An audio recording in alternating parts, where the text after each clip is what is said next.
তুই খাওয়া অবস্থায় যদি না থাকতি আমার মাইকে মিথ্যা কথা বল। এই ভাইটার ভাত খাওয়ার ভিডিও দেখে কেন জানি আমার খুবই খারাপ লাগতেছে, বুকের ভিতরে দমড়ে মুচড়ে যাচ্ছে, আমি খুবই আঘাত পাচ্ছি।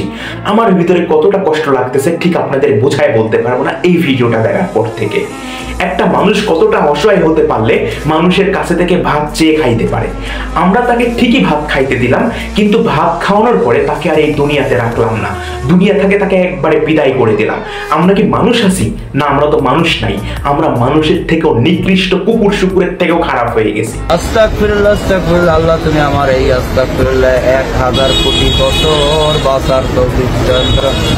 আমার এই ভাইটা আল্লাহ তাআলার কাছে দোয়া করে বলতেছিল, হে আল্লাহ তুমি আমাকে 1000 বছর বাঁচার তৌফিক দান করো।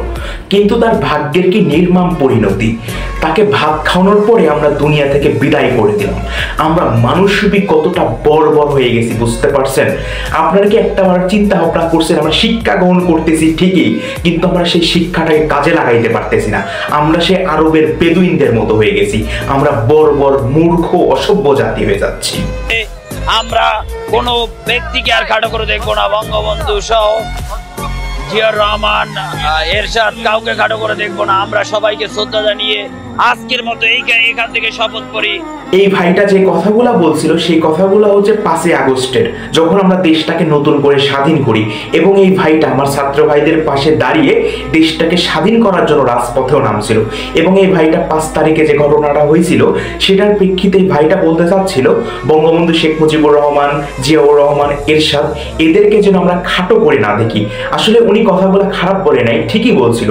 আসলে বঙ্গবন্ধু শেখ মুজিবুর রহমান, এরশাদ বা জিয়াউর রহমান দেশের জন্য যথেষ্ট করছে। হ্যাঁ, তাদের ইতিহাস অনেক কিছু থাকতে পারে, আমি সেই বিষয়টা নিয়ে কথা বলতে চাচ্ছি না, কিন্তু তারা আমাদের দেশটার জন্য যথেষ্ট করছে, স্বাধীনতার জন্য অনেক পরিশ্রম করছে। তো উনি এই কথাগুলোই বলতে চাচ্ছিল, তাদেরকে যেন আমরা অসম্মান না করি, তাদেরকে যেন আমরা খাটো করে না দেখি। ভাই এখন কথা হচ্ছে যে ভাই আমি হচ্ছে যে ওনাকে হচ্ছে যে জাস্ট শুধু আবেগের বসে আমার যে ফোনটা হারাইছে ভাই।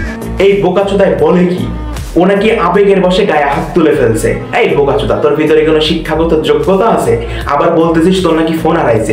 তোর ফোন হারাইছে ভালো কথা, তোর কাছে কোনো প্রুফ প্রমাণ ছিল?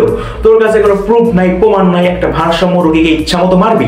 এই বোকাচোদা, তোর কোনো শিক্ষাগত যোগ্যতা আছে? এই যোগ্যতা যদি খোঁজা হয় তাহলে তো দেখা যাবে তুই শেখ হাসিনার পা চাইতে চাইতে এই ইউনিভার্সিটিতে ভর্তি হয়েছিস, আবার বড় বড় কথা বলতেছিস। বোকাচোদা কথা, লেওরা, শিক্ষাগত কোনো যোগ্যতা নাই ভার্সিটিতে পড়তে। ভাই এখানে ভাই সবাই লাঠি গুড়ি ভাই যা যা পারে সবাই দিচ্ছে। এখন আমি ভাই আগে বসে ভাই নাম জানেন। সে তো মানুষ ছিল, রোবট ছিল না যে তাকে ইচ্ছা মতো লাঠি গোতা মারবে এবং সাপের মতো পিটানো হয়েছে। আপনারা একবার চোখ বন্ধ করে এই জিনিসটা ভাবার চেষ্টা করুন, দেখবেন আপনাদের রুহ পর্যন্ত কেঁপে উঠছে। ভাই আপনারা কি একবার ভাবতে পারছেন এই মানুষটাকে কি পরিমাণ ম্যাড দেওয়া হয়েছে? এটা যদি আমি কল্পনা করতে যাই কেন যেন আমার শরীরটা কেঁপে ওঠে। আর এই কুত্তার বাচ্চা বলতেছে সে নাকি আবেগের বসে মারছে। আরে বোকাচোদা, তুই কি এখনো ছোট আছিস? 5-6-এ পড়িস যে তুই আবেগের বসে মারামারি করবি? তুই ইন্টারমিডিয়েট পাস করে ইউনিভার্সিটিতে ভর্তি হয়েছিস আর তুই বলতেছিস আবেগের বসে মারছিস। বোকাচোদা, আমি এখনো তোমার চাই নাই, ভণ্ডামি তোমার চাই নাই। সেটা দিয়ে যখন বাস বড় হবে তখন তোমার ঠিকই আবেগ বাড়বে। ওর মা, বাবা, ভাই, বোন সবাই কেউই নাই বলতে গেলে। ও এই কারণে ওর ভাই লাস্ট গত বছর 15 রোজে হলো লিভার ক্যান্সারে মারা গেছে। তো ওর ভাইয়া, ও আগে মাথায় সমস্যা ছিল, ভাইয়া অনেক ডক্টর দেখাইছে, মানে আমার কুকুর মারা যাওয়ার পর থেকে ওর এই সমস্যাটা হয়েছে। এই আপুটার কথা শুনে আমি যেটা বুঝতে পারি, তোফাজ্জলকে প্রথমে মারা হয়, আবার ভাত খাওয়ানো হয়, আবার মারা হয়, আবার ভাত খাওয়ানো হয়। মানে জিনিসটাই না কেমন হয়ে গেছে। মানে শিক্ষিত হয়েছি ঠিক, কিন্তু মানুষ হইতে পারিনি। আমাদের বিবেক বুদ্ধি না কাজ করে না। আমরা আসলে শিক্ষিত না, আমরা আসলে মূর্খ। আমরা মূর্খর থেকেও খারাপ কিছু। এই জিনিসগুলো আসলে গায়ের ভিতর কাটা দিয়ে করতেছে। আমরা বারবার যতবার এই ভিডিওগুলো চোখের সামনে আসতেছে আর আমি যতবার বলার চেষ্টা করতেছি, তো এক পর্যায়ে তোফাজ্জলের মামার বাড়িতে তারা যোগাযোগ করে, মানে ইউনিভার্সিটির স্টুডেন্টরা। তো তাদের সাথে মানে তার মামাতো বোনের যোগাযোগ হয়। তার মামাতো বোন বলে সে আসলে ভারসাম্য রোগী, তার বাবা মা সবাই মারা গেছে এবং তার ভাইও মারা গেছে, তার দুনিয়াতে কেউ নাই, সে আসলে পাগল, তাকে আর কি পুলিশের হাতে তুলে দিতে। কিন্তু ইউনিভার্সিটির বোকাচোদা মার্কা স্টুডেন্টরা এই জিনিসটা বিশ্বাস করেনি, মনে করছে সে আসলেই চোর, তারা তাকে বাঁচানোর জন্য এই কাহিনীগুলা করতেছে। কিন্তু তাদের বিবেক বুদ্ধি একটা বড় কাজ করলো না যে একটা মানুষকে আমরা এইভাবে মারতেছি কেন।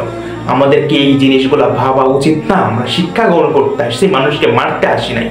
তো তারা এই জিনিসগুলা না ভেবে তোফাজ্জল ভাইটাকে দুনিয়া থেকেই বিদায় করে দেয়।